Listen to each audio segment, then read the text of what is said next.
All right, what's up, guys? Jeremy Swanson, and I am with Lyon McClenahan from Finish Line Speed Shop. What area are you fresh from? Bremerton, Washington, right outside of Seattle. How many years did you get to come to SEMA?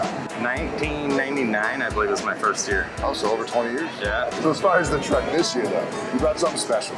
So what I'd like to learn is the whole spec, build, where it started, what you guys' inspiration. There's a story behind this truck. It's a 1949 Chevy pickup truck that was owned by the same gentleman for the last probably dozen years. It's been built for Parkinson's awareness. Okay. And kind of one of the deals was to make the most modern creature comfort, basically for drivability and performance, but still have all the classic styles. I think we start with the power plant. What do you think about that? Sounds good. It's got a 5.3 LS swap in it. We've got a set of Hedman LS swap manifolds that are ceramic coated that tuck into the frame rails perfect. I was just sitting on all that. It was all perfect, clean and easy to work with. Perfect. Yes. Everything fit perfect on it. We used a set of their head pipes on there that fit them down to where they fit the frame rails. Put a little tweak on them and perfect. Right, and exhaust straight out the back. So one gasket, you started to go. Yeah. Awesome.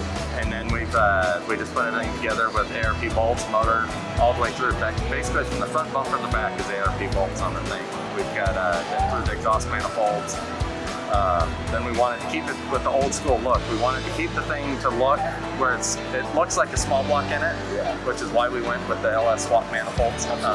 So then we went with a set of the Trans-Dapt valve cover adapters for the LS to small block. So it just gives it that, just that cool nostalgic look. No matter what, it's an LS, but it has that kind of fits in each period. And then we just went with the Chevrolet small block strip valve covers. I just had a pinstripe, just try and pull everybody's eyes down to it. When we picked it up, it was a cab, part of a bed, and a hood on a trailer that we brought back. Being in Seattle, what about rust? How was it? Rotten. Yeah, I bet. We put cab corners on it, inners and outers on the front pillars.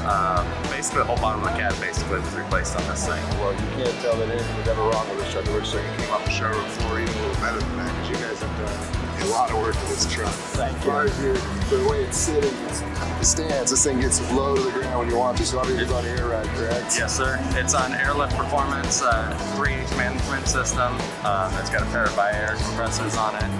It's we've got a set of 20-inch Detroit Teel Wheels on it. Put a set of stock-looking Chevrolet Bateman caps on it. So good with the caps on it too. Just those little color, like this, it just makes it pop. It still brings that nostalgia of it, but it just looks cool. Even the color scheme of it, have that come back. You guys went with this green that I've honestly, I've not seen many cars this color. It's the owner wanted it green and kind of wanted it to be the old tractor style green that these things came. Yeah. We needed to do something different. So my wife had worked with Tamco paints on it, and they took a version of kind of a British racing green and threw some pearls in it and made a big change with everything on it and ran that with the jet black, and it works. How much time did it take to get it to this state here? This is probably a 6-month to a year build. Pretty good considering in this state you said it was in. Oh yeah, I mean the last 4 months was hardcore SEMA crunch time. So I mean body work, paint, all that didn't happen until in the last 4 months. What do you guys got going on in the interior? Leather and suede throughout the interior. We've got a Flaming River tilt column in it, Eddie Motorsports steering wheel in it.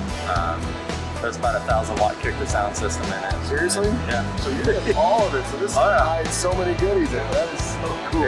It's no joke. Oh yeah. It's got all the fun going on with it. It's cool. Now, are you guys going to be doing a presentation because of the positive for being for Parkinson's, correct? Gordon couldn't make it down here. Yeah.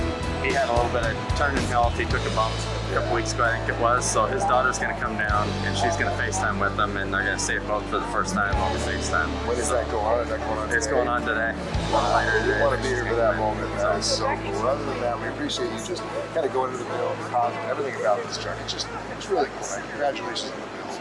Thank you very much. SEMA 2019, man. It's really, really cool. We're honored to be here with you, man. Thank you so much. Thank you. Thank you. Thank you, man.